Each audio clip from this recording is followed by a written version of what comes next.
Fisher का मर्ज़ यदि पुराना हो जाए तो उसके मुंह पर एक मस्सा या चमड़ी का गुच्छा जमा हो जाता है, जिसे सेंटिनल पाइल या सेंटिनल टैग कहते हैं। सेंटिनल का अर्थ होता है संतरी या गार्ड। तो यह सिपाही अब फिशर के घाव की रक्षा करने के लिए वहाँ तैनात है, ऐसा महसूस होता है। और यह सेंटिनल पाइल बनता इसलिए है कि जब वहाँ ज़ख़म होता है तो उसको भरने के लिए हमारे बॉडी की जो रिपेयर की प्रक्रिया है वह उसके ऊपर त्वचा की एक परत जमाती है, मगर दूसरे दिन जब मल त्याग होते हैं यह परत बाहर ढकेल दी जाती है। और जब रोज़ इसी तरह का सिलसिला दोहराया जाता है कि परत जमती है, उखड़ती है, किनारे पे जमा हो जाती है, तो अंतिम रूप में यह एक चमड़ी के मस्से की शक्ल ले लेती है, जिसे सेंटिनल पाइल या सेंटिनल टैग कहा जाता है। और इसका मौजूद होना यह दर्शाता है कि यह फिशर काफ़ी पुराना, काफ़ी क्रॉनिक, काफ़ी जीर्ण है और यह दवाओं से कभी ठीक नहीं हो सकता।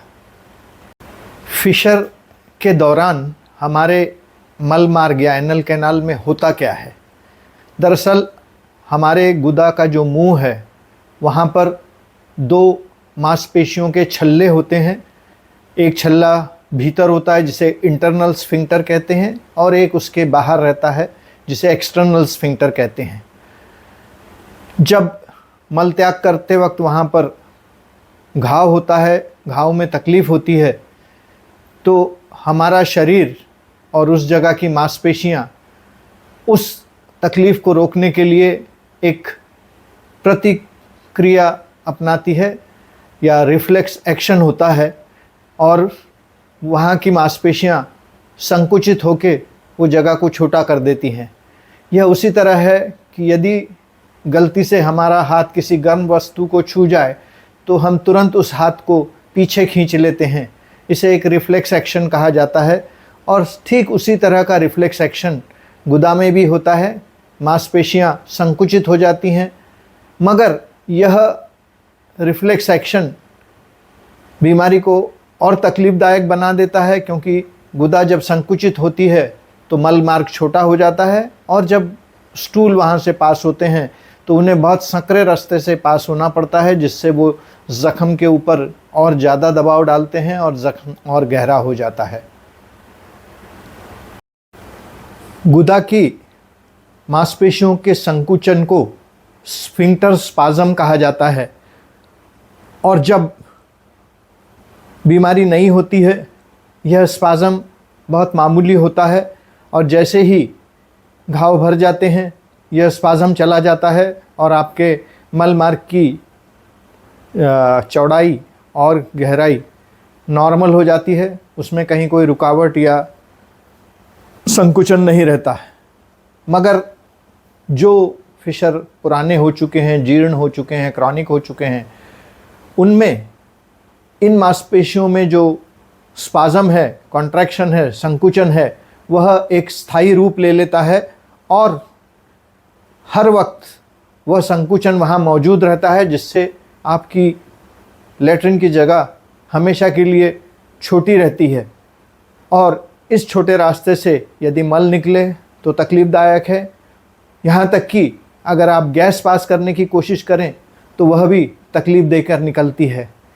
यही नहीं, यदि आपको ज़ोर से छींक आए, खांसी आए, आप ज़ोर से हंसें तो भी उस जगह पर प्रेशर पड़ता है, और जब हमारे पेट का प्रेशर बढ़कर वहाँ से बाहर निकलता है तो वह भी तकलीफ़ देता है।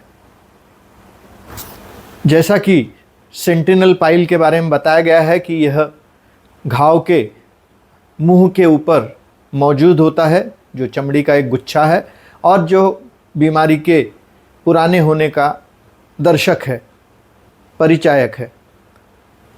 और यही सेंटिनल पाइल कई बीमारियों का जन्मदाता है।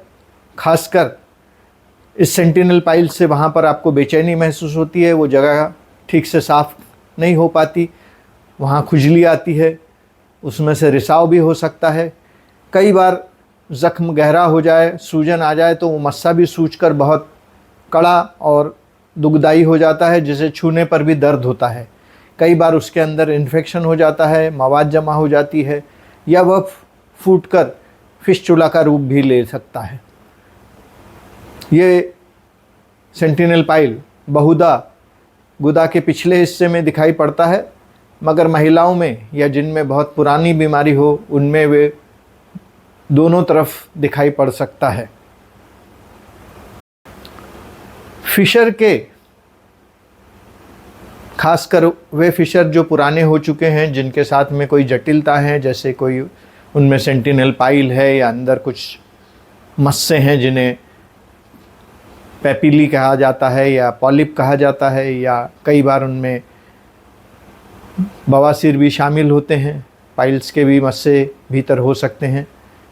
वहाँ कोई सेप्टिक हो जाए, कोई मवाद निकलने लग जाए, या वहाँ फिस्टुला भगंदर हो जाए, तो इन सब जटिलताओं के होने के बाद यह बीमारी दवाओं से काबू में नहीं आती, और इसके लिए किसी न किसी प्रकार की शल्य क्रिया या अन्य प्रक्रियाएं अपनानी जानी होती हैं।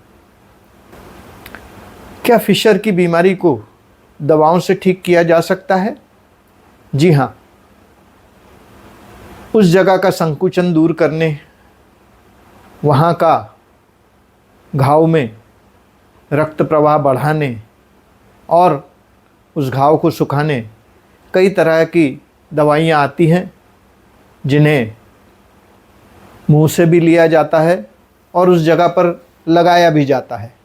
इनमें प्रमुखता से वो दवाइयाँ हैं जो हमारी रक्त वाहिनियों को फुलाती हैं, उनका प्रसरण करती हैं, उन्हें डायलेट करती हैं, और जब ये दवाइयाँ हमारे फिशर के आसपास पहुँचती हैं तो वहाँ की जो रक्त वाहिनियाँ हैं, ब्लड वेसल हैं, उनको खोलती हैं, जिससे रक्त प्रवाह बढ़ता है, दूसरी दवाओं का असर बेहतर होता है, हमारे शरीर की जो रोग प्रतिरोधक तत्व हैं वे बेहतर तरीके से वहाँ पहुँचते हैं, और हमारी बॉडी की रिपेयरिंग सिस्टम ज़्यादा बेहतर तरीके से काम करती है।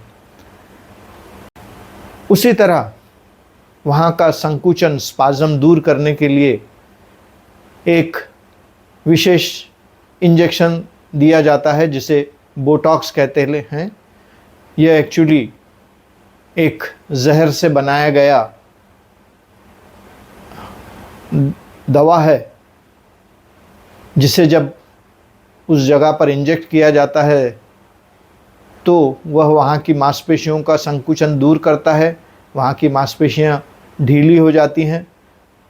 इस वजह से मल त्याग के वक्त वो रास्ता खुल जाता है, कोई रुकावट पैदा नहीं करता, घाव में चोट नहीं लगती, और घाव अपनी स्वाभाविक प्रक्रिया से भरने लगता है। इस इंजेक्शन को देने के बाद करीब 3 महीने तक मांसपेशियां कमज़ोर अवस्था में या प्रसरित अवस्था में रहती हैं, और यह इतना समय घावों को भरने के लिए पर्याप्त है।